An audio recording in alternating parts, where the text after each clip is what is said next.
శుక్లాంబరధరం విష్ణుం శశివర్ణం చతుర్భుజం ప్రసన్నవదనం ధ్యాయేత్ సర్వవిఘ్నోపశాంతయేత్. వ్యాసాయ విష్ణురూపాయ వ్యాసరూపాయ విష్ణవే నమో వై బ్రహ్మనిధయే వాసిష్ఠాయ నమో నమః. విమలపటీ కమలకుటీ పుస్తకరుద్రాక్షసస్తహస్తపుటీ కామాక్షీ పక్ష్మలాక్షీ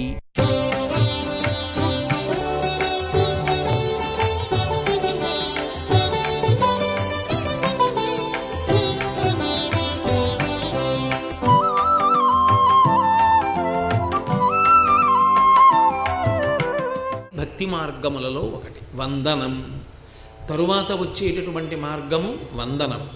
వందనం అంటే నమస్కారం. నమస్కారం అనేటటువంటిది నిజానికి ఒక భంగిమ. అర్చన యందు కదలికలు ఉంటాయి, వందనమునందు కదలికలు ఉండవు, కదలికలు ఆగుతాయి. అందుకే వందనమునకు ముందు ఒక మాట ఉంటుంది, ప్రదక్షిణ నమస్కారములు అంటే. సర్వసాధారణంగా లోకంలో చూడండి, నమస్కారం ఒక్కటి చెప్పరు. నిజంగా చెప్పాలంటే ఒక నమస్కారాన్ని ఎప్పుడూ చెప్పరు. నమో నమః అంటారు, రెండు మాటలు చెప్తారు. లేకపోతే నమస్తే నమస్తే నమః మూడు మాటలు అంటారు తప్ప ఒక్కసారి నమస్కారం అనరు. ప్రదక్షిణ నమస్కారం అంటారు. ఎందుకని? కదిలి కదిలి కదలికలు ఆగితే నమస్కారం అవుతుంది. మీరు పట్టుకున్నారో లేదో, కదలిక లేకుండా ముందు ఉండదు నమస్కారం. ఎందుకంటే నమస్కార భంగిమ యందు కదలిక ఉండదు. నమస్కారం అంటే ఇలా పెట్టింది కాదు, దాన్ని అంజలి అంటారు. నమస్కారం అంటే పడిపోతే నమస్కారం అంటారు.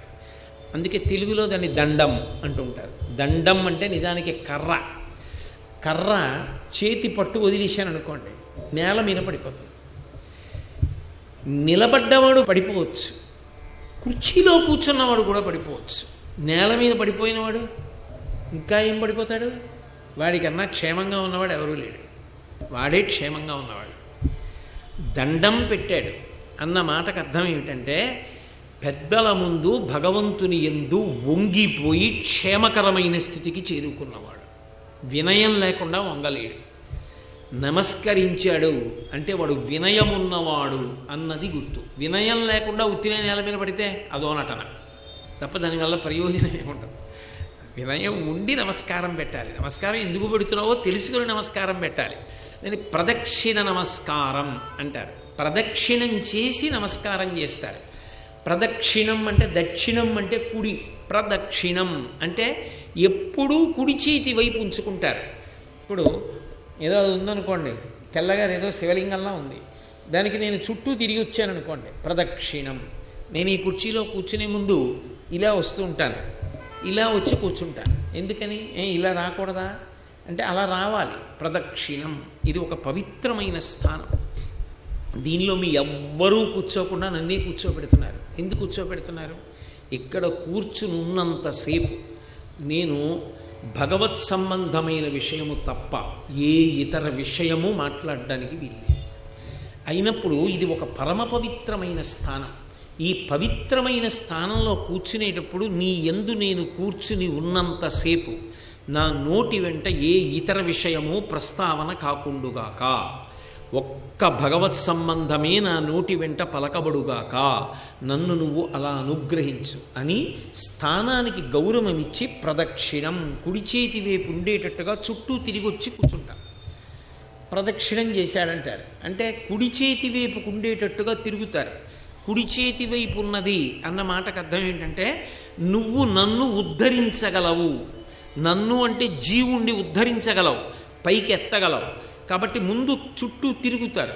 తిరుగుతున్నప్పుడు మాట్లాడకూడదు. ప్రదక్షిణం చేసేటప్పుడు తాను మాట్లాడకూడదు, ప్రదక్షిణం చేసేవాడిని మాట్లాడించకూడదు. ఆయన ఏదో ప్రదక్షిణం చేస్తున్నారనుకోండి, అప్పుడు వెళ్ళి ఈ గోశాల వెనక గడ్డంతా తీయించేస్తే ఎలా ఉంటుంది అని అడగకూడదు. ఆయన ప్రదక్షిణం చేస్తున్నాడు, ఆయన చేసేదే ఒకటి, ఆ ఒకటే ఆయన్ని చేసుకొనివ్వాలి.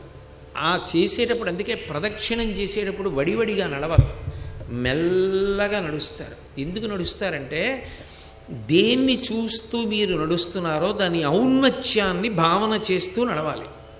నేను ఒక గోశాలకి ప్రదక్షిణం చేస్తున్నాను అనుకోండి, ఆవు యొక్క పృష్ఠభాగము వంక చూసి ఆవు యొక్క పృష్ఠమునందు లక్ష్మీదేవి అధివసించి ఉంది, ఇక్కడ లక్ష్మి తిరుగుతూ ఉంటుంది. ఈ ఆవులు పరదేవతా స్వరూపం. నేను ఇన్ని పరదేవతా స్వరూపాలైనటువంటి గోవులకు నేను ప్రదక్షిణం చేస్తున్నాను, ఇది నా జన్మజన్మాంతర సుకృతం అని భావన చేస్తూ పవిత్రమైన భావంతో వినయంతో వాటి గొప్పతనాన్ని ఆలోచిస్తూ తిరుగుతాను. అప్పుడు మధ్యలో పక్కన ఎవడన్నా మాట్లాడితే ఆ భావన ఎక్కడ నిలబడింది? నిలబడలేదు, పోయింది ప్రదక్షిణం. ప్రదక్షిణం చేసేటప్పుడు పలకరించకూడదు. అందుకే ప్రదక్షిణం చేస్తుంటే పక్కకి నిలబడాలి. ప్రదక్షిణం చేస్తుంటే వారి దృష్టి మారేటట్టుగా కూడా ప్రవర్తించకూడదు. ప్రదక్షిణం పూర్తి చేసి ఏం చేస్తారు? ఎక్కడ బయలుదేరావో అక్కడికి తిరిగి వస్తారు. తిరిగి వచ్చి నమస్కారం చేయాలి. నమస్కారం అన్న మాటకు అర్థం ఏమిటంటే కింద పడుట. అందుకే నమస్కారం మనస్కారం అని రెండు మాటలు ఉంటాయి. మీరు ఇది విన్నారో లేదో నాకు తెలియదు. నమస్కారం మనస్కారం. నమస్కారం అంటే అవకాశం ఉన్నది, మీరు కింద పడి నమస్కారం చేస్తారు. పెద్ద సభ నడుస్తోంది. సభ అంతా అయిపోయిన తర్వాత మీకు ఎవరో ఒక ఆయన అంటే చాలా గౌరవం ఉంది, ఆయన అలా వెళ్ళిపోతున్నాడు అనుకోండి, ఆయన కాళ్ళకు అడ్డంగా పడకూడదు. మీరు పడ్డారనుకోండి మిమ్మల్ని ఎవరైనా తొక్కచ్చు. ఆయన అనుకోకుండా అడ్డుపడ్డంలో ఆయన తన్నుకు పడిపోవచ్చు. అలా పడకూడదు. ఇప్పుడు మనస్కారం అలాగే ఉండి అంజలి పెట్టాలి. పెట్టి తాను మనస్సుతో నేల మీద పడి నమస్కారం చేశానని భావన చెయ్యాలి తప్ప పడకూడదు. ఎక్కడ ఎలా ఉండాలో తెలుసుకుని ప్రవర్తించాలి. అంతేకాని ఎక్కడ పడితే అక్కడ ఎలా పడితే అలా ప్రవర్తించకూడదు. అలా సభలో అవకాశం లేనప్పుడు నిలబడి చేసేది మనస్కారం. నిజంగా నేల మీద పడి చేస్తే నమస్కారం. నమస్కారం చేశాడు అంటే కింద పడ్డాడు అని గుర్తు. కింద పడి ఆగిపోతాడు, ఇక కదలికలు ఉండవు, నేల మీద పడి ఉండిపోతాడు. అలా ఉండిపోయాడు అన్నది ఎందుకు అంటే లోపల ఒక భావన చేస్తాడు, నేను ఎంత కింద పడిపోవచ్చో అంత కింద పడిపోయినవాడిని. నేల మీద పడిపోయాడు, ఇంకా అంతకన్నా కింద పడడానికి ఏం లేదు. ఎంత కిందకు ఉండాలో అంత కిందకి అది ఉంది. ఆ కింద పడిపోయాను. మా గురువుగారు కనపడ్డారనుకోండి, నేను నేల మీద పడతాను, పడి నమస్కారం చేస్తాను. అంటే ఏమిటి? గురువుగారు ఎంత కింద పడిపోయవచ్చో అంత కిందకి నేను పడిపోయి ఉన్నవాడను, మీరు నన్ను అనుగ్రహంతో పైకి ఎత్తండి, ఎత్తి నన్ను కాపాడండి అని అడిగినట్టు. అంటే ఇప్పుడు అహంకారం ఉందా, వినయం ఉందా? వినయం ఉన్నది. నమస్కారం చేస్తున్నారు అంటే దాని వెనక ఉన్నది ఏది అంటే వినయం. నమస్కారం చేస్తున్నారు అంటే దాని వెనక ఉన్నది ఏది అంటే వినయం. అవతల వారి పట్ల వినయం, అవతల వారి పట్ల గౌరవం, అవతల వారు మిమ్మల్ని ఉద్ధరించగలరనేటటువంటి ఒక విశ్వాసం ఉంటే స్వర్ణ దండం ఎలా పడిపోతుందో ముందు అలా పడిపోతారు. అది ఒక్కొక్కసారి ఏమవుతుందంటే అసలు మీరు చేరవలసిన స్థానాన్ని చేరరు. ఇంకా ఏ భగవంతుడి దగ్గరికి వెళ్ళడమో పెద్దల దగ్గరికి వెళ్ళడమో అవ్వకుండానే మనసు పవిత్రతతో నిండిపోయి పడిపోతారు. అలా పడిపోయిన వాడు అక్రూరుడు. ఎందుకని అంటే కంసుడు కృష్ణుణ్ణి బలరాముణ్ణి తీసుకురమ్మంటే తీసుకెళ్ళడం కోసమని వస్తున్నాడు. వస్తున్నప్పుడు రథంలో వెళ్ళిపోతున్నాడు. వెళ్ళిపోతూ అలా కిందకి చూశాడు. చూసేటప్పటికి ఆవులు దూడల పాదముద్రలు కనపడ్డాయి. పాదముద్రలతో పాటు బలరామకృష్ణుల యొక్క పాద చిహ్నములు కనపడ్డాయి. కనపడినప్పుడు ఆ మట్టిలో వాళ్ళ పాద చిహ్నములలో రేఖామయధ్వజుధా కలశాత పత్ర వజ్రాంకుశాంబురుహకల్ప కశంక చక్రై భవ్యైరలంకృతతలౌ పరతత్వ చిహ్నై శ్రీవేంకటేశ చరణౌ శరణం ప్రపద్యే అంటామే. అలా శంఖము చక్రము నాగలి అమృతభాండము మొదలైనటువంటి దివ్య చిహ్నములు కనబడ్డాయి. తద్దర్శన అది చూశాడు. సృషాకులీక్షణ ఒక్కసారి రోమాంచితమైపోయి, అబ్బా నా స్వామి చిన్ని కృష్ణుడు ఇలా వెళ్ళాడా, ఆవులు దూడల వెంట వెళ్ళాడా, వాటి పాదముల నుండి పరాగము పైకి రీగి ఉంటుంది, అదంతా ఒంటి మీద పడి ఉంటుంది. గోధూళిధౌ సరితకోమల గోపవేషం గోపాల బాలకశతైరనుగమ్యమానం. అందుకే నమస్కారానికి అక్రూరుని చెప్తారు. ఇప్పుడు భావన, అసలు ముందు నీ మనసులో ఆ పవిత్ర భావన ఉండాలి. లేకుండా పెట్టిన భంగిమ తంతు. ఎక్కడైనా తంతు ఉంటుంది, తంతు లేకపోవడం ఉండదు. కాబట్టి అసలు మనసులో ఆ భావన లేదు. ఇంకా నువ్వు ఎందుకు అవన్నీ? ఎవరిని ఉద్ధరించడానికి? ఎందుకు ఆ చేష్టితాలు, ఎందుకు ఆ నటనలు, ఏమిటి దానివల్ల ప్రయోజనం? నిన్ను నువ్వు మోసం చేసుకోవడం. ఈశ్వరుడికి తెలియదు నువ్వు ఎందుకు చేస్తున్నావో, పెద్దలకి తెలియదు నువ్వు ఎందుకు చేస్తున్నావో. చేసిన దాని వెనక ఉండేటటువంటి పవిత్రతని పట్టుకోలేని అమాయకులేం కారు. కాబట్టి ప్రదక్షిణ నమస్కారం. ఇప్పుడు వచ్చి కింద పడిపోయాడు. పడిపోయిన వాడు ఏం చేస్తాడు? కదలకుండా కర్ర పడిపోయినట్టు పడిపోయి ఉండిపోయాడు. అంటే అయ్యా మీరు నన్ను ఉద్ధరించాలి అని అడుగుతున్నాడు. అది ఈశ్వరుడు కావచ్చు, గురువుగారు కావచ్చు, పెద్దలు కావచ్చు, వారి ముందు పడిపోయాడు. అందుకే ప్రణిపాతం అంటారు. పాతం అంటే పడిపోవుట, నిపాతం వెంటనే పడిపోవుట. ఒక ఆయన అలా నిలబడ్డాడు, ఆయనకి అకస్మాత్తుగా తల గిరగిరగిరగిర తిరిగిపోయింది, డామ్మని కింద పడిపోయాడు. ఆయన ఎలా పడిపోయాడో అలా ఏదో జాగ్రత్తగా కూర్చుని మోకాళ్ళ మీద ఉంగి మోచేతుల మీద ఉంగి కుయ్యో ముర్రో అంటూ ఆయన వంక చూసి ఓసారి నేల మీద పడి అవన్నీ చేసినవాడు కాదు. చూడగానే పాతం నిపాతం కర్ర పడిపోయినట్టు ఠంగున పడిపోయాడు అంతే. ఇంకా అది సరిపోలేదు, గీతాచార్యుడు దానికి ఇంకా కొత్తది గెలిపాడు, ప్రణిపాతం అన్నాడు. అలా పడిపోయి మనసులో పవిత్ర భావనతో ఉన్నాడు. అయ్యా మీరు నన్ను పైకెత్తండి, నేను కింద పడిపోయిన వాడిని. ఈ భావనతో ఎవరు పడిపోయాడో వాడు ఏమీ మాట్లాడక్కర్లేదు, వాడు చెప్పవలసిందే ఉండదు, ఇంకా చాలు. వాడు ఆ మాట మనసులో అనుకుని అంత వినయంతో పడిపోయి ఉండిపోయాడు. మీరు ఒకటి గమనించండి, అలా పడిపోయినప్పుడు ఏమవుతుందంటే అప్పటి వరకు పైనున్నదేదో అది కిందకు వస్తుంది. అప్పటి వరకు పైనున్నది తల, అహంకారానికి స్థానం ఇదేగా, తలెగరేశాడండి అంటారు. జ్ఞానేంద్రియములన్నీ ఇందులోనే ఉంటాయి, కళ్ళు, ముక్కు, చెవులు, నాలుక, ఇవన్నీ నేల మీదకి పడిపోయాయి. నేను ఇలా పడిపోయాను అనుకోండి మా గురువుగారి ముందు, నాకేం కనపడుతుంది? ఇంకా నాకేమీ కనపడదు. ఏమీ కనపడదు అన్న మాటకు అర్థం ఏమిటి?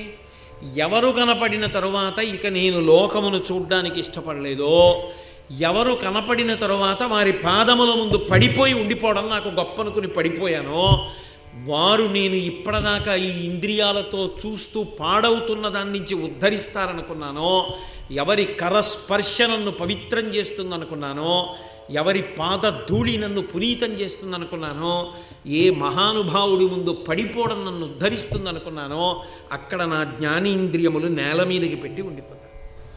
ఆయన ఏమంటారు? శివో రక్షతు, శివో రక్షతు, శివో రక్షతు, నిన్ను శివుడు రక్షించుగాక అని లే నాన్న లే అని భుజాలు పట్టుకుని పైకి లే అంటారు. ఇప్పుడు ఆయన వంగారు. ఎందుకు? ఆయనకేం అవసరం? ఆ వినయానికి పొంగిపోయి ఆయన వంగి నన్ను పట్టి పైకెత్తారు. ఆయన నోటి వెంట ఆశీర్వచనం చేశారు. అది నాకు రక్ష. ఒక్క నమస్కారం. మీరు మాట్లాడవలసిన అవసరం ఉన్న కొన్ని పుస్తకాలలో ఉన్న మాటలను ఒక భంగిమ చూపిస్తుంది. అందుకని నమస్కారం గొప్పదైంది. అందుకని నమస్కారం చేస్తారు. అందుకే రామాయణంలో ఒక మాట అంటారు, ప్రణిపాత ప్రసన్నాహి మైథిలీ జనకాత్మజ అలమేషా పరిత్రాతుం రక్షస్వో మహతో భయాత్ అంటారు. అమ్మవారి దగ్గరికి వెళ్ళి స్వర్ణదండం ఎలా పడిపోతుందో అలా పడిపోతే చాలట, ఆ తల్లి పరమానంద పడిపోతుంట. ఎందుకు అంటే మీరు నోటితో చెప్పడం సాధ్యం కాని అనేక విషయాలు. ఎందుకంటే నోటితో చెప్పడం అన్నది అంత తేలికేం కాదు. ఒకడు చెప్పబోయి ఓడి చెప్తాడు, 10 మందిని చూసేటప్పటికి చెప్దాం అనుకున్నది మరిచిపోతాడు.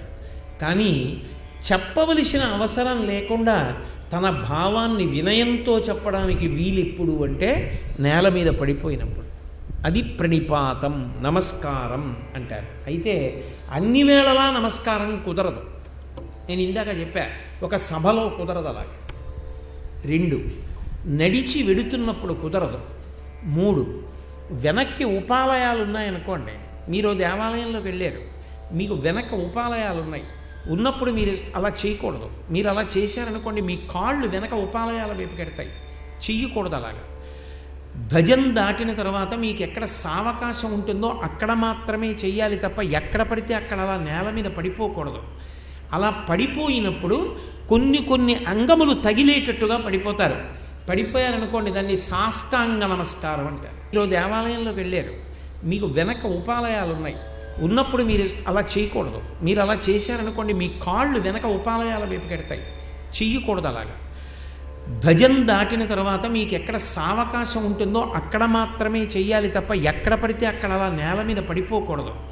అలా పడిపోయినప్పుడు కొన్ని అంగములు తగిలేటట్టుగా పడిపోతారు. పడిపోయారనుకోండి, దాన్ని సాష్టాంగ నమస్కారం అంటారు. అదే ఏదో బురసా మనసా దృష్ట్వా శిరసా వచసాస్తథా పద్భ్యాం కరాభ్యాం కర్ణాభ్యాం ప్రణామోష్టాంగముచ్యతే. ఈ సాష్టాంగ నమస్కారం మీద ఏవేవి భూమికి తగలాలి అన్న దాని మీద భిన్న భిన్న వ్యాఖ్యానాలు, భిన్న భిన్న శ్లోకాలు ఉన్నాయి. కానీ మీరు పవిత్ర భావనతో ఏవి భూమికి తగల్చినా అది సాష్టాంగం. ప్రధానంగా మాత్రం నుదురు తగిలిస్తారు, కళ్ళు తగిలిస్తారు, చెవులు తగిలిస్తూ ఉంటారు, గుండెలు, పొట్ట, తొడలు, కాళ్ళు ఇవి భూమికి తగిలేటట్టుగా పడతారు, చేతులు భూమికి తగిలేటట్టుగా పడతారు. 8 ప్రధాన అంగములు భూమికి తగిలేటట్టుగా పడితే దాన్ని నమస్కారం, సాష్టాంగ నమస్కారం అంటారు. ఈ సాష్టాంగ నమస్కారం చేసినప్పుడు ఉండేటటువంటి లక్షణం ఏమిటంటే, పాదములు ఉపాలయాల వైపు కానీ పెద్దలున్న వైపు కానీ వెళ్ళటలేదన్న విషయాన్ని జాగ్రత్త పడాలి.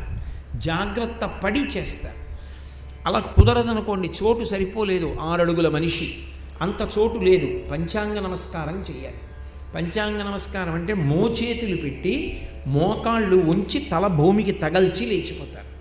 స్త్రీలు ఏ కారణం చేత కూడా సాష్టాంగ నమస్కారం చేయకూడదు. అంటే భూమి మీద కర్ర పడ్డట్టుగా స్త్రీలు పడకూడదు. భగవంతుడు కూడా దాన్ని అంగీకరించాల. ఎందుకని అంటే అసలు ఈ సృష్టి అంతా కూడా స్త్రీ యొక్క శరీరం క్రింది భాగంలో ఉన్న ఏ రంధ్రంలోంచి బయటికి వస్తుందో వచ్చిన సృష్టి అంతా పురుషుడు కోట్లకి పడగలెత్తచ్చు, బిడ్డకు అన్నం పెట్టగలడా? స్త్రీ యొక్క శరీరం పైభాగం నుంచి పాలు వచ్చి పోషిస్తోందో ఆ స్త్రీ పవిత్రత వల్ల, గౌరవం వల్ల ఈ సృష్టి అంతా నిలబడింది. అంతటి గొప్పదైనటువంటి స్త్రీ శరీరం అంతా తగిలేటట్టు నా ముందు పడక్కర్లేదు. పంచాంగ నమస్కారం మోకాళ్ళు మోచేతుల మీద తల తాటిస్తే నాకు చాలు అని ఈశ్వరుడంతటి వాడు గౌరవించాడు. అందుకే స్త్రీకి పంచాంగ నమస్కారం విధించడానికి కారణం వారి మీద, వారు చేసేటటువంటి ఉపకారము మీద ఉండేటటువంటి గౌరవం, మర్యాద. వారు లేని సృష్టి ఎక్కడి నుంచి ఉంటుంది? వారు లేని గృహస్థాశ్రమం ఏది? వారు లేకుండా ఎలా తరిస్తారు? తల్లి లేకపోతే ప్రేమ ఏది? తల్లి లేని సృష్టి ఎక్కడి నుంచి వస్తుంది? అందుకే తల్లితనాన్ని ఈశ్వరుడు కూడా అంత గౌరవించాడు. కాబట్టి ప్రణిపాతం అంటారు. అది ఒక నమస్కార పద్ధతి. ఒక్కొక్కరి దగ్గర ఒక్కొక్కలా నమస్కారం చేయమని చెప్పారు. ఎక్కడ పడితే అక్కడ, ఎలా పడితే అలా నమస్కారం చేయకూడదు. తల్లిదండ్రులకు చేస్తే ఒక్కటే నమస్కారం, ఒకసారి చెయ్యాలి.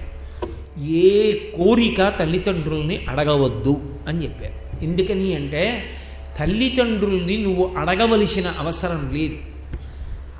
ఆఖరి శ్వాస వరకు కూడా వాళ్ళు ఏం కోరుతారంటే నీ అభ్యున్నతిని కోరుతారు. శ్రీభాష్యం అప్పలాచార్య స్వామి వారని మహానుభావుడు ఆఖరి ఊపిరి వరకు రామాయణాన్ని ఉపాసన చేశారు. వారు లేక లేక లేక లేక లేక లేక పుట్టారు. ఆయన చిన్న వయస్సులో ఉండగా వాళ్ళ అమ్మగారు మృత్యుశయ్య మీద ఉన్నారు. ఆవిడికి ఎందుకో అర్థమైంది, ఇవాళ నేను వెళ్ళిపోతాను అని. అప్పలాచార్యులు గారిని తీసుకెళ్ళి తలస్నానం చేయించడానికి మేనత్త తీసుకెడుతోంది. పొద్దున్నే పిల్లాడికి స్నానం చేయించేదో వాడు చేసుకోవలసిన అనుష్ఠానం చేసుకోవాలి కదా, తీసుకెడుతోంది. ఆవిడ మృత్యుశయ్య మీద, మంచం మీద పడుకుని ఉన్నారు అమ్మగారు. పడుకుని ఆడబడుచుని పిలిచి, అమ్మా వాడికి కొంచెం పడిశంగా ఉందమ్మా, వాడికి ఇప్పుడు ఒకసారి తలస్నానం చేయిస్తే నేను 1 గంట 2 గంటల కన్నా ఉండను, నేను వెళ్ళిపోతే వాడు ఒక్కడే కొడుకు కదా, మళ్ళీ తలస్నానం చేయించాలి, ఇన్ని మాటలు తలస్నానం చేస్తే వాడికి పడిశం ఎక్కువ అవుతుందేమో, అందుకని ఇవాళ కొంతసేపు వాడితో తలస్నానం చేయించకండమ్మా అని కొంతసేపటి తర్వాత ఆవిడ శరీరం వదిలేసి, తన ప్రాణం పోతుందన్న కన్నా కొడుకు ఇంకొక మాట తలస్నానం చేస్తే ముక్కు కారుతుందని బెంగ పెట్టుకోగలిగిన వ్యక్తి ఈ లోకంలో తల్లి ఒక్కతే. ఆ తల్లితనాన్ని భగవంతుడు కూడా అంత గౌరవించాడు. పంచాంగ నమస్కారం చాలన్నాడు. పురుషుడు కూడా అవకాశం లేని పరిస్థితి అయితే పంచాంగ నమస్కారం చేస్తే చాలు. అందుకే తల్లిదండ్రుల దగ్గర కోరిక కోరరు. తమకి ఏది ఉన్నదో అది ఎవరికి ఇస్తారు? పిల్లలకి ఇచ్చేస్తారు. ఏది ఏమైపోనివ్వండి, తమ ప్రాణం పోయినా పిల్లలు బాగుండాలని కోరుకుంటారు తప్ప పిల్లలు ఎలా పోయినా పర్వాలేదు మేము బాగుండాలని ఏ తల్లిదండ్రులు అంటారు? అటువంటి తల్లిదండ్రుల్ని నువ్వు నోరు తెరిచి ఏం అడగాలి? నువ్వు అడగక్కర్లేదు, వాళ్ళని ఏమీ అడగవద్దు, వారికి నమస్కారం చేయి చాలంది శాస్త్రం. తల్లిదండ్రులకి ఒక్కటే నమస్కారం. భగవంతుడికి 3 మాటలు చేస్తారు. అందుకే మీరు సర్వసాధారణంగా స్తోత్రాలు చూడండి, పూర్తి చేసేటప్పుడు నమస్తే నమస్తే నమః అని పూర్తవుతాయి. దండకాలు కానీ స్తోత్రాలు కానీ 3 మాటలు చెప్పడానికి కారణం అదే. ఎందుకంటే భగవంతుడికి 3 మాటలు చేస్తారు. 3 మాటలు చేస్తే సత్యం, 3 ముళ్ళు, 3 మాటలు ఆచమనం, 3 మాటలు అంటారు. త్రిర్వదామి నసంశయః అంటాడు జనకుడు రామాయణంలో. నేను 3 మాటలు అంటున్నాను కాబట్టి ఇది సత్యం అంటాడు. 3 మాటలు నోటితో అన్నదేదో అది సత్యం. 3 మాటలు భగవంతుడికి నమస్కరిస్తారు. భగవంతుణ్ణి మీరు ఏదైనా అడగచ్చు, ఏ కోరికైనా అడగచ్చు. అయితే కోరిక వేరు, అవసరం వేరు. ఇది మీరు బాగా జ్ఞాపకం పెట్టుకోవాలి. అవసరము కోరిక కాదు. సర్వం శ్రీ ఉమామహేశ్వర పరబ్రహ్మార్పణమస్తు. స్వస్తి.